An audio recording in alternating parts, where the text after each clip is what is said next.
Arguments for God's existence often focus on external features, such as the universe's beginning, its design, or the examination of various miracle claims. Other arguments look internally. One example of this would be the argument from human desire, or longing for transcendence. In this video, we'll examine whether this transcendent desire could point to the existence of God. C.S. Lewis offers a helpful summary of this reasoning. He says, quote, "Creatures are not born with desires unless satisfaction for those desires exists. A baby feels hunger, well, there is such a thing as food. A duckling wants to swim, well, there is such a thing as water. Men feel a sexual desire, well, there is such a thing as sex. If I find in myself a desire which no experience in this world can satisfy, the most probable explanation is that I was made for another world. If none of my earthly pleasures satisfy it, that does not prove that the universe is a fraud. Probably, earthly pleasures were never meant to satisfy it, but only to arouse it, to suggest the real thing. If that is so, I must take care, on the one hand, never to despise or to be unthankful for these earthly blessings, and on the other, never to mistake them for the something else of which they are only a kind of copy, or echo, or mirage." Lewis, among others throughout history, has made this unique connection between natural, universal, and innate desires and a corresponding real object or state of affairs that satisfies them. Consider the following syllogism. 1. Humanity's universal, innate, natural desires typically have a corresponding real object and or state of affairs that satisfies them. 2. There exists in humanity a universal, innate, natural desire for transcendence, and for this desire, nothing in the material universe satisfies it. 3. Therefore, there's likely a real object and or state of affairs that satisfies this desire for transcendence. 4. That object is God, and the state of affairs is eternal resurrection life. Looking at the first premise, we must first unpack what is meant by a natural desire. These are longings that humans are born with, or at the very least, are predisposed to develop. They are innate in that they come from within and rarely, if ever, need to be taught. Most people, intuitively and instinctually, have natural desires for beauty, food, and companionship. There's an intrinsic drive to obtain these things. We naturally want and are drawn to them. Moreover, these desires are universal in that they are shared by virtually all people across all cultures, with very few exceptions. Examples include desires for sustenance, water, intimacy, friendship, knowledge, truth, love, and so on.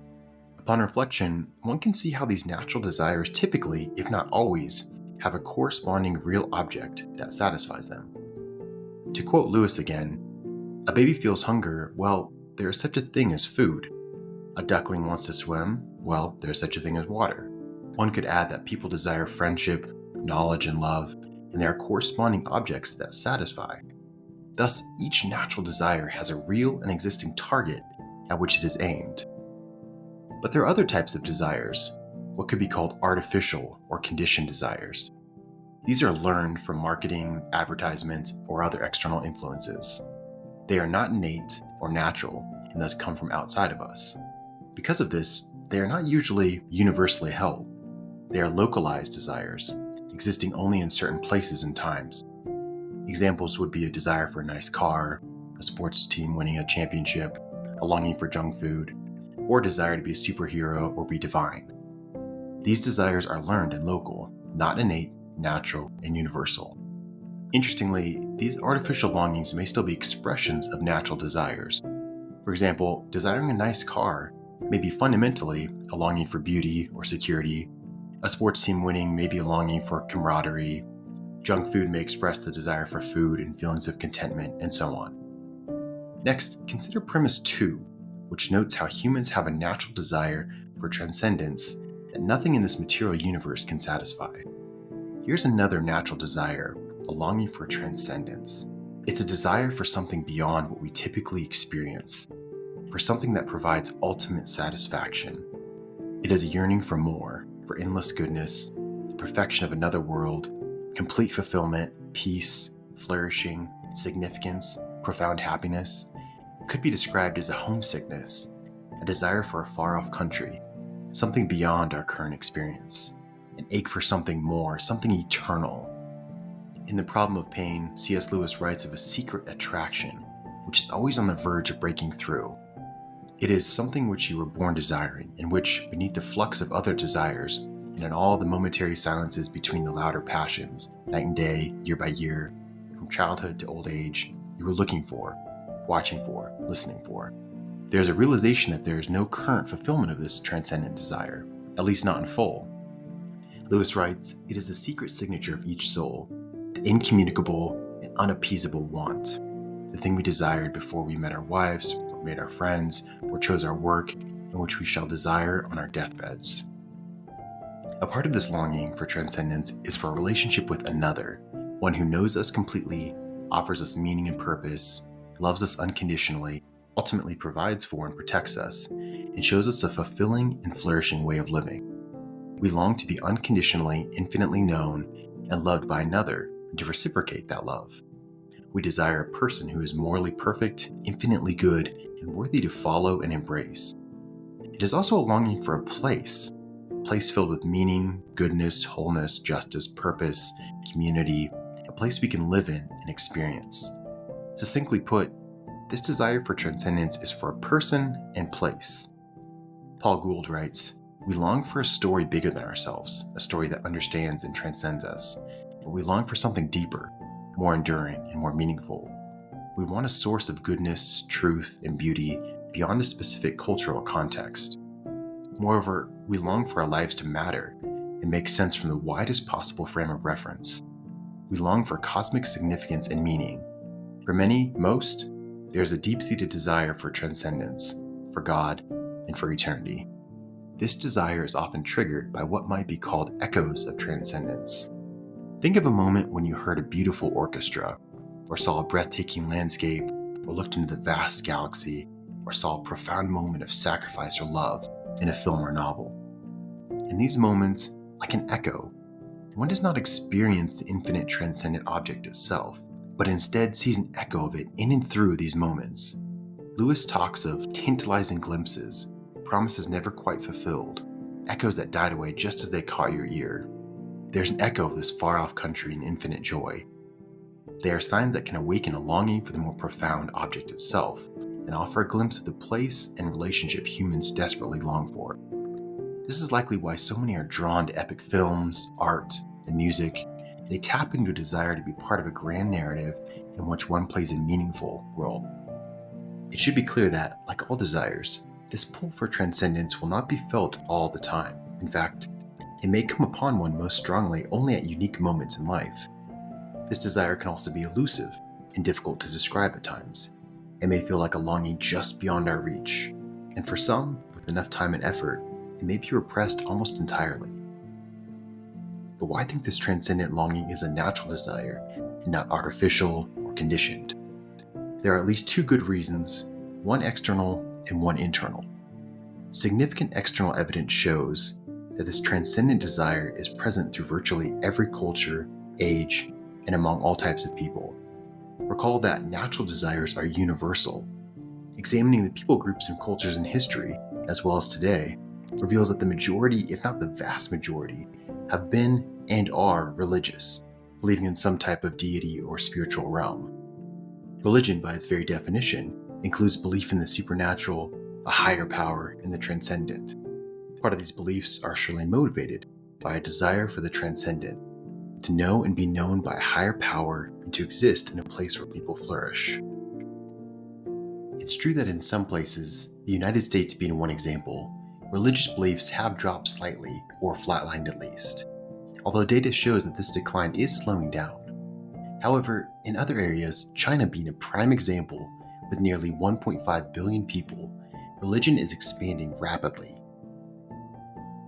Research shows that belief in God is nearly universal in India, being at about 97%.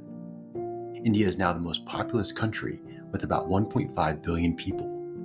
It's not an overstatement to say that the vast majority of people in our past and present are religious to some degree. Other research shows that by 2050, atheists, agnostics, and other people who do not affiliate with any religion, though increasing in countries such as the US and France, will make up a declining share of the world's total population.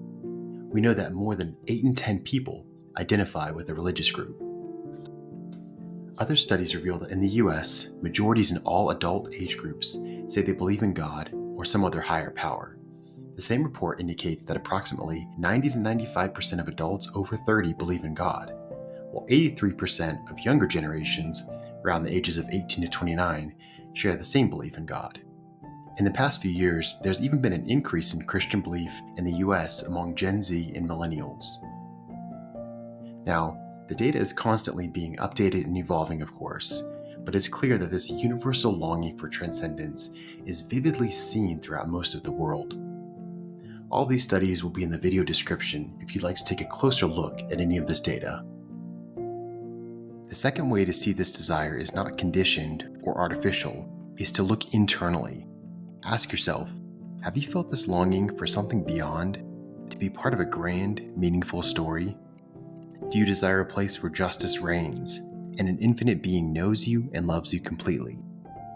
Was this an artificially taught longing or, as far as you can tell, a natural desire? Many people would say the latter. We can also look to the testimony of other trusted sources and see if they have a similar desire. The principle of testimony, explained by Richard Swinburne, states that unless there's good reason not to trust someone, we should trust other people's experiences, especially if they are known, trustworthy sources. Testimony is used in all sorts of different fields of knowledge, like history, science, and others, and is a mostly reliable source of information. Why not rely on the testimony of dependable sources to see if they also have this natural desire for transcendence? Others may word it in their own way, but it may be surprising how often they have a similar longing for something beyond. These two reasons provide good evidence that this transcendent longing exists as a natural desire. There is an external reason that looks at the vast majority of humanity throughout time and in different places and cultures. We see a common longing for the eternal in their religious and spiritual beliefs. Then there is this internal reason, which sees this transcendent desire within ourselves and other trustworthy testimonies around us, a longing often triggered by various experiences. Now let's respond to some objections. First, what about those who say they don't have this transcendent desire? These individuals appear to be the exception to the rule, as the vast majority of people throughout history have experienced some form of this longing. They are similar to those rare individuals who are exceptions to other natural desires. For example, there is a minority of people who don't desire, enjoy, or even want food, a condition called avoidant restrictive food intake disorder. There's also a small number of individuals who don't desire friendship, beauty, or intimacy. However, just because there are exceptions does not disprove the innate desire the majority do have. Anomalies do not disprove a standard. Colorblind people do not disprove others seeing colors, or somehow prove that colors don't exist at all. Moreover, desires, even natural ones, can be ignored or forgotten, given enough time and effort. Humans are born with a longing for beauty and knowledge, but those desires can, sadly, be warped or forgotten. A desire for beauty can be distorted by pornography. A desire for knowledge can be twisted into a craving for power. However, just because there are distorted attempts to satisfy these natural longings does not in any sense deny the natural desires or the real objects that satisfy them. Another objection would be to say that one may have this desire for transcendence, but perhaps it can be satisfied elsewhere. One way to respond to this is to ask, have other attempts worked at satisfying this longing? Does this pursuit and attainment of money, intimacy, power, travel, knowledge, or anything else really fully satisfy? It seems clear that they ultimately never do. As Lewis says, most people, if they had really learned to look into their own hearts, would know that they do want, and want acutely, something that cannot be had in this world. There are all sorts of things in this world that offer to give it to you, but they never quite keep their promise. One final objection would be to say that this desire for transcendence is just an exception to the rule, that our desires have real objects that satisfy them. In response, we could say that unless there is some good reason to think there is an exception here, it is perfectly reasonable to believe that this desire, like all others, has a real object. It would seem then that these first two premises are more plausibly true than their negations. The next question is, what sort of object and state of affairs likely exists to satisfy this desire? Could this ultimate satisfaction come from a virtual or augmented reality? Perhaps from artificial intelligence? This would be unlikely, given they are limited explanations for a desire for the infinite. They also lack the resources to provide ultimate meaning, purpose, and a personal relationship where we are completely known and loved. Maybe the feeling of transcendence is itself what satisfies, but experientially, we know the desire does not satisfy, so it is intrinsically inadequate for the object. Perhaps there is some evolutionary reason why this longing exists. But evolutionary theories, even if true, would fall prey to the genetic fallacy. One cannot disprove a natural desire just because of its origin in evolution or elsewhere.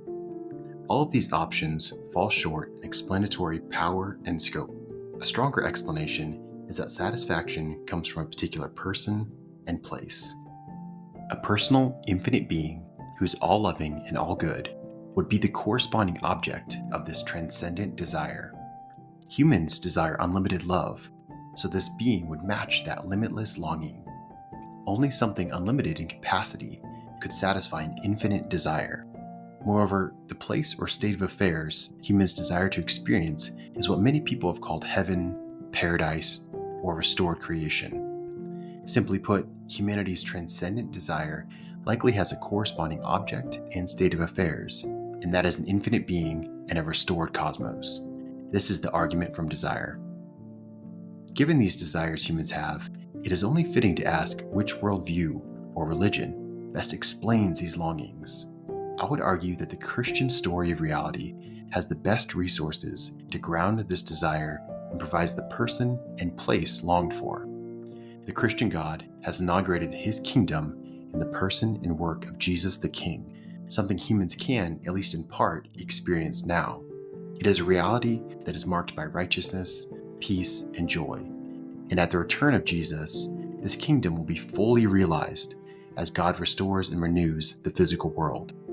It will be a place without death or sorrow, an existence with everlasting joy where justice always wins. Isn't this the place humans all long for? God himself is said to be with us and for us. He is a loving, just, holy, good, compassionate God. This is a God who can be known and who completely knows us. He offers humans abundant and eternal life and a calling to co-reign with him in his creation, build culture, and innovate, all in community with others. Isn't this the person and relationship humans all long for? Christianity even speaks of this desire for transcendence. Psalm 42, 1-2 says, "As a deer longs for flowing streams, so my soul longs for you, O God. My soul thirsts for God." The psalmist speaks of this longing for the transcendent God. Just like animals desire water, so humans desire God. Augustine of Hippo perceptively wrote, "You have made us for yourself, and our hearts are restless until they rest in you." Here is the argument from desire in perhaps its most succinct form. Humans' hearts are restless until they find the object of their desire, God. Scientist and mathematician Blaise Pascal says, "The infinite abyss we all feel can only be filled by an infinite and immutable object, that is to say, only by God himself."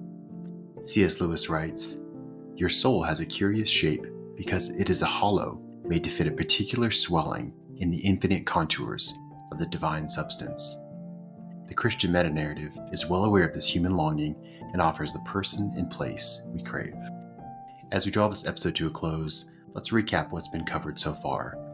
The argument from desire notes the natural longings that are innate and universal among humanity. These desires are not artificial or conditioned, and very often, if not always, have a corresponding real object or state of affairs that satisfy them. As Lewis noted, creatures are not born with desires unless satisfaction for those desires exists. We desire food, water, companionship, knowledge, beauty, and many other things, all of which have real objects of satisfaction. The argument moves on to name a natural transcendent desire for a place called a far-off country filled with ultimate purpose, peace, justice, flourishing, and joy, all in community, forever. Many have called this paradise, heaven, or restored creation. This desire is also for a personal relationship with an infinite person, who many have called God, who knows humans completely, loves them entirely, and offers lasting purpose. Given these two premises, it follows it's very likely there's a real object and state of affairs that satisfies this transcendent desire, a particular person, God, and place, a heavenly restored cosmos. Gavin Ortlund writes, "The feelings you get at the very end of your favorite movie or novel are a little foretaste of what is going to happen one day." So I encourage you, the next time you feel moved when gazing out at a beautiful landscape, or when listening to a beautiful song, or watching or reading a story of sacrificial love or profound companionship, to ask yourself, are these echoes of transcendence, echoes of a desire we all have for the infinite, for the eternal? Perhaps these are prompts, faint reflections of a place and a person, both of which truly exist and can be embraced now in part, but in the future can be experienced completely.